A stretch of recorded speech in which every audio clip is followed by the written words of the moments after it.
So hello guys, welcome back to my YouTube channel. My name is Rishabh and I am a first year undergraduate at a VCS Srinagar.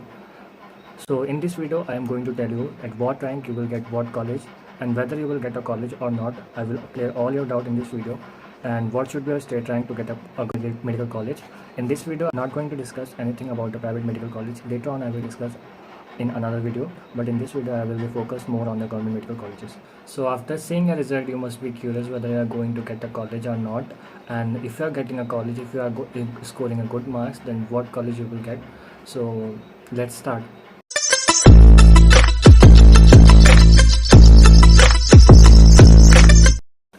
सो इस video में हम mainly focus करेंगे जो भी हमारी counselling 2021 में हुई थी उसके अकॉर्डिंग, क्योंकि उससे पहले जो अल्मोड़ा वाला कॉलेज था वो ऐड नहीं था. सो वो इसी साल मतलब लास्ट ईयर ऐड हुआ है, तो हम उसके कंसिडरेशन में जो भी स्टेट रैंक पे जो भी कॉलेज अलॉट हुआ हम उसको देखेंगे. तो हम लोग जो मतलब सबसे ज़्यादा फोकस करेंगे वो हमारी स्टेट रैंक पे फोकस करेंगे कि हमारी स्टेट रैंक कितनी है, क्योंकि ऑल इंडिया रैंक जो होती है वो ऑल इंडिया काउंसलिंग के लिए इंपॉर्टेंट होती है. लेकिन जब आप स्टेट का फॉर्म भरते हैं तो स्टेट रैंक बहुत ज़्यादा मैटर करती है, क्योंकि पॉसिबिलिटी ऐसी होती है कि मान लिया आपके स्टेट में कुछ बच्चों ने फॉर्म भरना भूल गए, या फिर कुछ बच्चे ऑल इंडिया के थ्रू निकल गए, या फिर कुछ बच्चे इंटरेस्टेड है कि वो दोबारा कोचिंग करेंगे. सो आपके पास चांस रहता है कि मतलब आपके अगर ऑल इंडिया रैंक अच्छी नहीं है फिर भी कहीं ना कहीं चांस रहता है कि आप स्टेट रैंक में आके स्टेट का अच्छा सा कॉलेज ले सकें.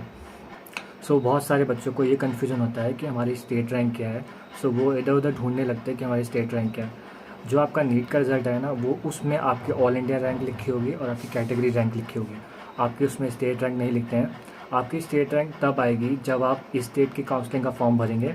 सो वो एक मेरिट लिस्ट तैयार होगी.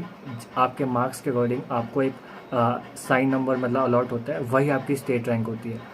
तो आप जब काउंसलिंग का फॉर्म भरेंगे उसके बाद एक मेरिट लिस्ट निकल के आएगी, तो आपको पता लगेगा कि आपकी स्टेट रैंक कितनी है.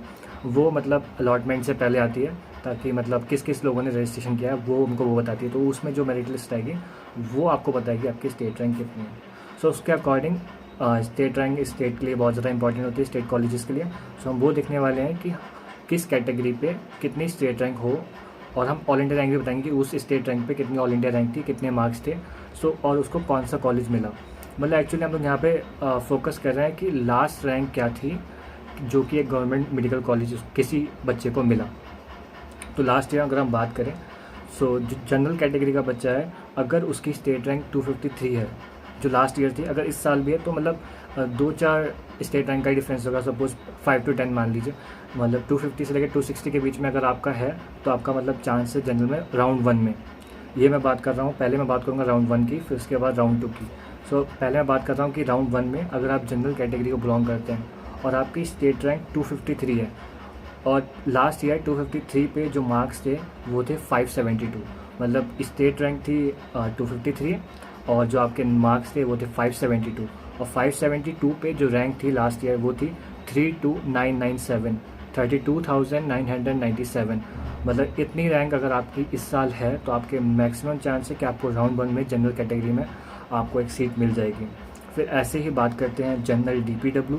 जनरल डीपीडब्ल्यू मतलब एक डिफेंस वार्ड का एक मतलब कोटा होता है, वो किसी और वीडियो में डिस्कस करेंगे, तो वो अभी यहाँ डिस्कस नहीं करते हैं. यहाँ पे सिर्फ ये बताते हैं कि जनरल डीपीडब्ल्यू में अगर आप बिलोंग करते हैं तो आपकी जो स्टेट रैंक है वो होगी 319, और जो मार्क्स थे वो थे 562. लास्ट ईयर 2021 में जो मार्क्स थे वो थे 562, और 562 पे जो रैंक थी वो थी 38714, 38,714. इतनी रैंक थी लास्ट ईयर. ये ऑल इंडिया रैंक है 38714, और स्टेट रैंक है 319. फिर हम बात करें जनरल EWS, जो भी इकोनॉमिकली वीकर सेक्शन होता है उसके लिए एक कोटा होता है. तो अगर हम बात करें कि जो जनरल EWS थी उसके लिए थी 514 मार्क्स थे, 514 स्टेट रैंक थी, और जो उसके मार्क्स थे वो थे 535 मार्क्स. और इस पर जो रैंक थी ऑल इंडिया रैंक वो थी 57169, 57,169 रैंक थी ऑल इंडिया, और स्टेट रैंक थी 514 किसके लिए, जनरल EWS के लिए.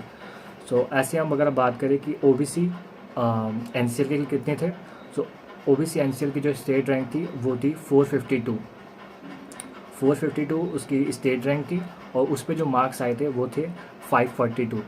मतलब 542 की जो स्टेट रैंक थी लास्ट ईयर वो थी 452, और इस पे जो ऑल इंडिया रैंक थी वो थी 51,503, मतलब 51503 इतनी रैंक थी ओबीसी एनसीएल। फिर ओबीसी में ही अलग अलग कैटेगरी, तो उसको एक कैटेगरी है डीपीडब्ल्यू, डिफेंस वार्ड वाला। तो ओबीसी डीपीडब्ल्यू के लिए जो स्टेट रैंक थी वो थी 434, मतलब कम हो गई थी 434 ओबीसी डीपीडब्ल्यू वाले के लिए थी। और इस पे जो मार्क्स थे वो थे 546, मतलब इतने मार्क्स थे, कितने 546 मार्क्स थे। और इस पे जो रैंक थी वो थी 49317, 49,317 इतनी उसकी मतलब ऑल इंडिया रैंक थी।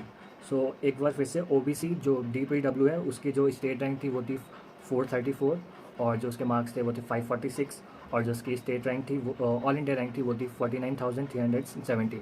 ये है 2021 के बाद। फिर अगर हम ऐसी ही बात करें एससी कैटेगरी में, सो एससी कैटेगरी में जो उसकी स्टेट रैंक थी राउंड 1 में वो थी 1151, मतलब 1151 स्टेट रैंक, और उस पर मार्क्स थे 406। उसके मार्क्स थे मतलब 406 मार्क्स थे, और उस पर जो रैंक थी ऑल इंडिया रैंक वो थी 185120, मतलब 1,85,120, ये उसके ऑल इंडिया रैंक थी। सो वो एससी कैटेगरी को बिलोंग कर रहा है। फिर एसटी कैटेगरी को देखें तो मतलब 1,2200, मतलब अगर आपकी जो लास्ट के अकॉर्डिंग स्टेट रैंक कितनी थी 1,2200। सो और उसके जो मार्क्स थे वो थे 394, और फिर जो उसकी ऑल इंडिया रैंक थी वो थी 1,99,976, मतलब 1,99,976, इतनी ज़्यादा थी। तो राउंड 1 की अगर हम बात करें तो हम लोग देखते हैं कि जनरल कैटेगरी की जो क्लोजिंग रैंक थी एक सरकारी मेडिकल कॉलेज के लिए वो थी 572 मार्क्स, जो कि ऑल इंडिया रैंक हमको देखी जाती है 32,957, और उसकी स्टेट रैंक थी 253। अगर आपकी 253 के अंडर मतलब रैंक आ रही है तो आपको एक सरकारी मेडिकल कॉलेज जरूर मिलेगा। और अगर आपकी ऑल इंडिया रैंक भी अगर 32,997 के अंदर आ रही है तो आपको भी मेडिकल कॉलेज मिलने के मैक्सिमम चांस है राउंड 1 में। राउंड 2 में तो मिल ही जाएगा, मतलब राउंड 1 में मैक्सिमम चांस है। ऐसे ओबीसी का जो क्लोजिंग रैंक थी, मतलब लास्ट रैंक जो मिलता है वो था 452, और इस पर मतलब 452 तो हमारी स्टेट रैंक थी, और जो मार्क्स थे वो थे 542। मतलब अगर आपके 542 लास्ट के अकॉर्डिंग थे, इस पे जो रैंक थी वो थी 51,503, मतलब अगर आपके 51,000 के अंदर इस साल ओबीसी वालों का आ रहा है तो आपको मतलब मैक्सिमम चांस है कि आपको राउंड 1 में एक सरकारी मेडिकल कॉलेज अलॉट हो जाएगा। फिर अब बात करते हैं राउंड 2 की। राउंड 2 के आप एक नया फॉर्म भरना पड़ता है राउंड 2 के लिए, चाहे आपने मतलब काउंसलिंग कराई हो ना कराई हो तो आपको दोबारा से भरना पड़ेगा। तो उस बेसिस पे राउंड 2 की भी एक नई मेरिट लिस्ट आती है, उससे एक नई स्टेट रैंक तैयार होती है, मतलब राउंड 1 की एक अलग स्टेट रैंक आएगी और राउंड 2 की एक अलग स्टेट रैंक आएगी। सो सब कुछ मतलब राउंड 2 में जो आप ऐसा है कि अगर आपके राउंड 1 में कोई कॉलेज अलॉट नहीं हुआ और आपकी सपोज 500 स्टेट रैंक थी, सो ऐसा पॉसिबल है कि आप सेकंड राउंड में जब पार्टिसिपेट करें तो आपकी स्टेट रैंक होकर 200 हो जाए, क्योंकि कुछ बच्चों को जो सीट होती है उनके मतलब प्रीफरेंस के अकॉर्डिंग मिल जाती है तो वो काउंसलिंग लेफ्ट कर देते हैं। सो आपको मतलब एंड तक वहाँ पे रहना है, काउंसलिंग करानी है जब तक आपको मेडिकल कॉलेज ना मिल जाए।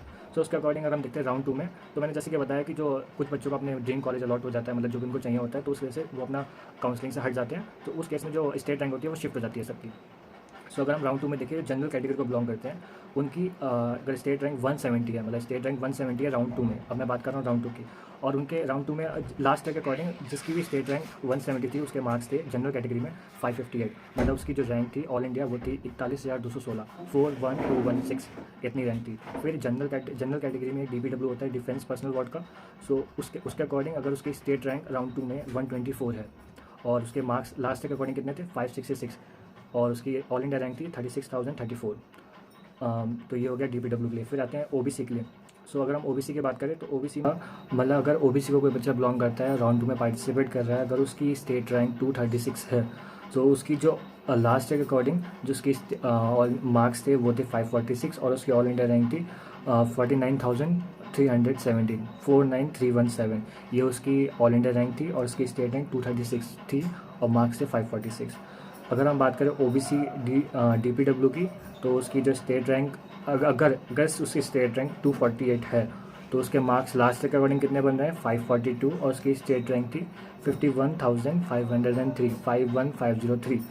मतलब कहने का ये है कि अगर आपकी स्टेट रैंक अगर आप ओबीसी डीपीडब्ल्यू को बिलोंग करते हैं और आपकी स्टेट रैंक 248 या उससे कम है तो आपके चांसेस हैं कि आपको राउंड 2 में एक गवर्नमेंट मेडिकल कॉलेज मिल जाएगा। फिर हम बात करते हैं एससी कैटेगरी को। एससी कैटेगरी की जो स्टेट रैंक थी राउंड 2 में वो थी 688, और उसके जो मार्क्स थे वो थे 402, और रैंक बननी थी उसकी ऑल इंडिया रैंक थी 1,90,268, मतलब 1,90,268 उसकी ऑल इंडिया रैंक थी।